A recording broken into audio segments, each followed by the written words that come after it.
What's going on, guys? Welcome back to Global Thrills. My name is Jack and I make theme park content across the UK and around the globe. Except at the moment, I haven't really got any theme parks to go to. This year's season has come to a close, or at least in the UK it has, and it's been a pretty monumentous year.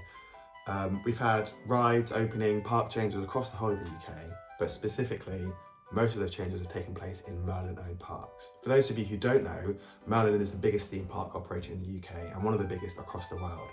They own Thorpe Park, Chessington, Alton Towers in the UK, along with all of the Legoland parks across the UK. They own several parks in Europe as well as some other attractions across the globe as well. This year has been my first year being a pass holder for Merlin. I was very generously gifted a platinum pass as a Christmas present and I made very good use of it. I just wanted to run through my visits day by day this year to spell out how much money I've saved, how much money you might be able to save, and just so you can see a detailed account of what a Merlin pass can actually save you. And perhaps it will help you make the decision whether a Merlin pass is something you can invest in or something that's not really worth your time. So, first visit of the year was Alton Towers opening day. This was the 16th of March, and it was also the opening day for Nemesis Reborn. So it's a busy day and also a more expensive day. So Merlin do what quite a few other providers now do, and they have some sort of dynamic pricing. So on days when they know it's going to be busier, the price will go up, and then off-peak days, the price will be down to encourage people to come to the park. So obviously, Nemesis opening day, they're not worried about it being quiet. The price for that day was £34, but also parks, they're saving £10 on parking, bringing it up to £44. I'm just going to keep a running total here of how much we've saved as we go along, and at the end we can add it all up and figure how much we've saved. So my second visit of the year was then 1 week later for Thorpe Park's opening day on the 23rd of March. Now they didn't have any attractions opening, this was just standard opening day, and I believe the tickets for this day were actually the cheapest they can be, which is £29. But then we also had parking as well, so that saves another £10 for the Platinum Pass because you get free parking at all attractions. My third visit of the year was back to Thorpe Park. You're going to see a trend here. I've been at Thorpe Park a lot this year.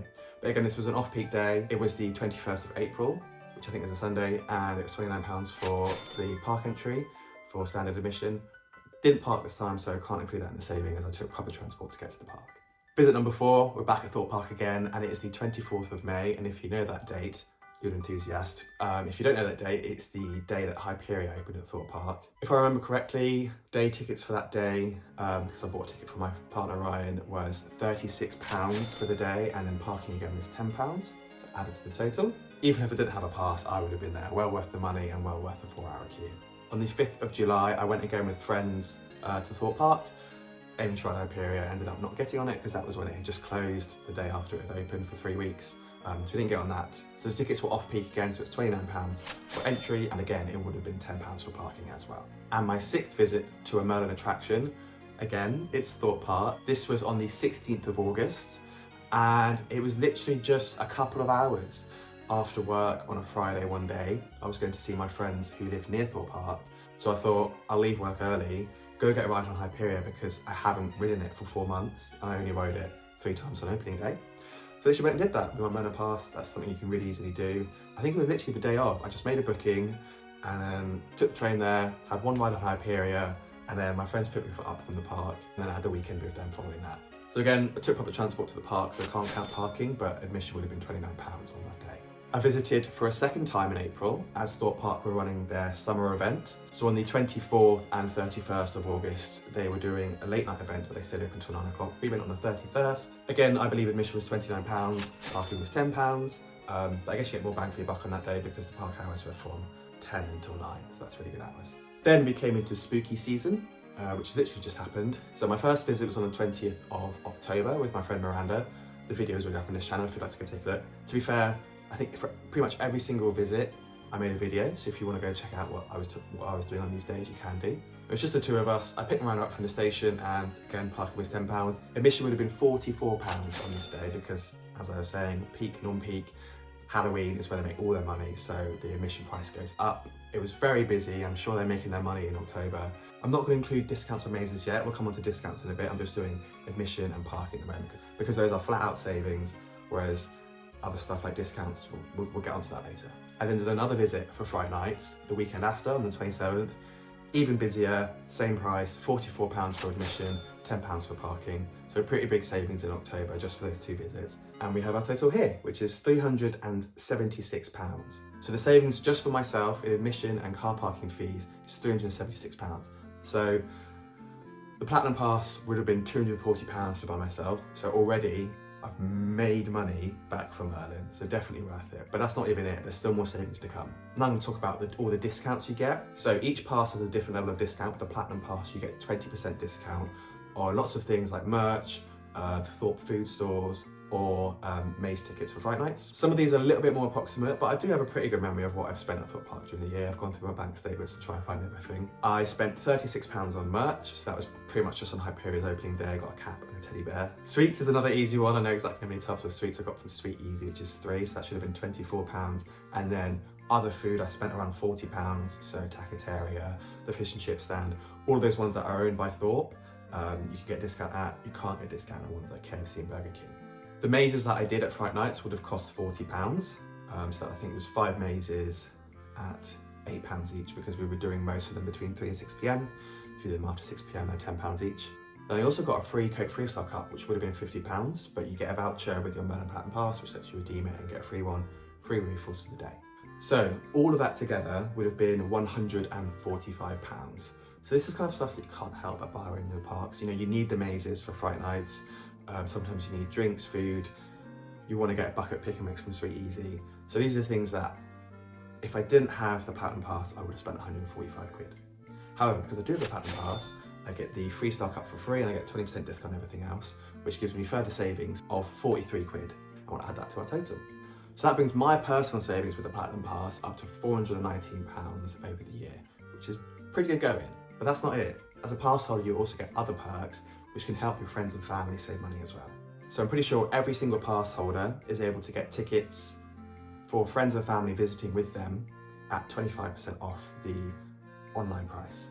If an admission for the day would be £29, the pass holder friend should be able to secure a ticket for you for £21.75. I believe there is a limit. I think it's only 5 tickets per day. So if you have a group of 6 friends, I think one of them, whips help save.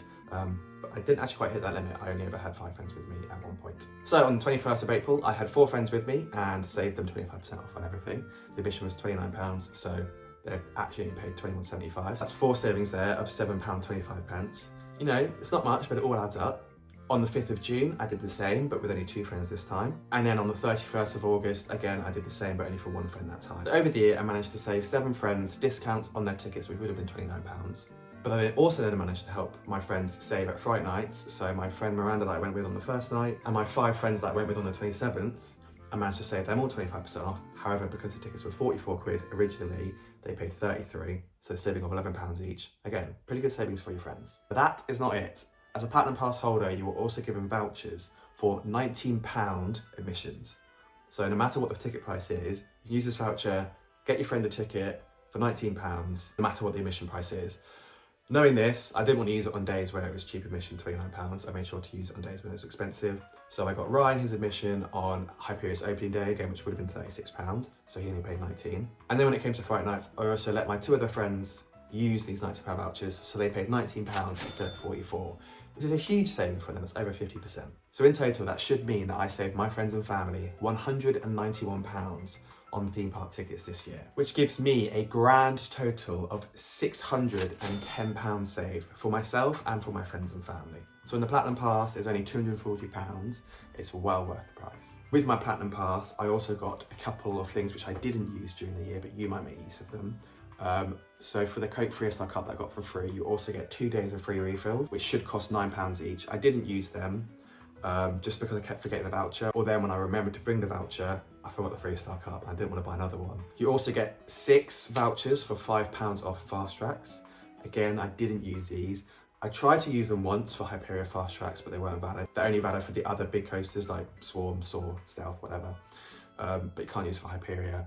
So Hyperia, you were stuck this year paying £20 for a single Fast Track. In the end, I didn't actually use any of them. I decided, yes, you save £5 for a Fast Track for, say, Stealth, but you still have to spend £5. I never went at a time where I wanted to use them, so I ended up not using them. I just wanted to include it in the video just in case you think, oh yeah, that'll actually save you some money. So I missed some savings of about 48 quid. So yeah, £610 for 1 pass is not bad.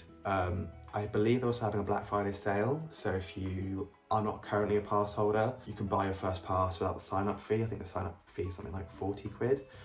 So they waive that fee for you if you're getting a pass at the moment. I'm not affiliated with Merlin, they're not paying me to say that, I just want to save you guys some money, figure out if this is best for you. I would advise that you take your own current situation into account. If you're buying this for yourself or if you're buying it for someone else, take into account how close they are to their attractions, how frequently they would go. So at the moment, I live about 2 hours away from most of the parks. It's 2 hours to Alton Towers, 2 hours to Thorpe Park and Chessington and all of that. And I have had a car this year, so I've been able to drive there pretty much when I wanted to. Didn't manage to get around to doing Chessington or Legoland. I would have liked to, but just didn't work out this year, being a bit too busy. However, next year, we're going to be moving closer towards Alton Towers, so we should be an hour away from Alton Towers. However, we'll be like 3.5 hours away from the parks near London. So if I do this video again this time next year, I'm sure that list that I listed out, which is 7 trips to Thorpe Park and 1 to Alton Towers, will probably be reversed. So take these things into account. You know, where are you living? How easy is it for you to get to their attractions? If you're buying for someone else, take that into account for them. Personally, it was more than worth it after about 4 or 5 trips in the year. So if you know you're going to do 4 or 5 trips to Merlin attractions across the year, I think it's definitely worth it. You also have different tiers of pass. So you have bronze, silver, gold and platinum. They all allow you different number of days access. So bronze is pretty limited.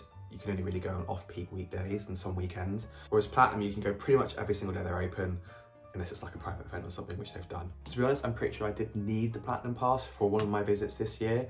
I think it was the 27th of October. I wouldn't have been able to get in with a bronze, silver, or gold pass, so it was only platinum that let me in. And there were some other days as well that I saw that were, you know, on peak, where they weren't letting bronze or silver passes in, only gold or platinum were valid. But again, take that into account. When are you going to visit? What are the perks with the different passes? I don't think you get the discounts on the bronze and silver passes. I think you get 10% discount on gold passes and 20% discount on platinum passes. Personally, I am going to take a look at if the gold or platinum is going to be worth it for me next year. I'm probably going to stick with the platinum, but I am going to consider the gold as well, just because it's a little bit cheaper. But yeah, I hope you've enjoyed the video. It's only been a quick one, but I hope it's been helpful seeing an accurate measurement of how much money I have saved on my platinum pass this year and how much money you could save if you were to get one. So thank you for watching. Please like the video if you enjoyed it. Please consider subscribing and I will see you in the next one.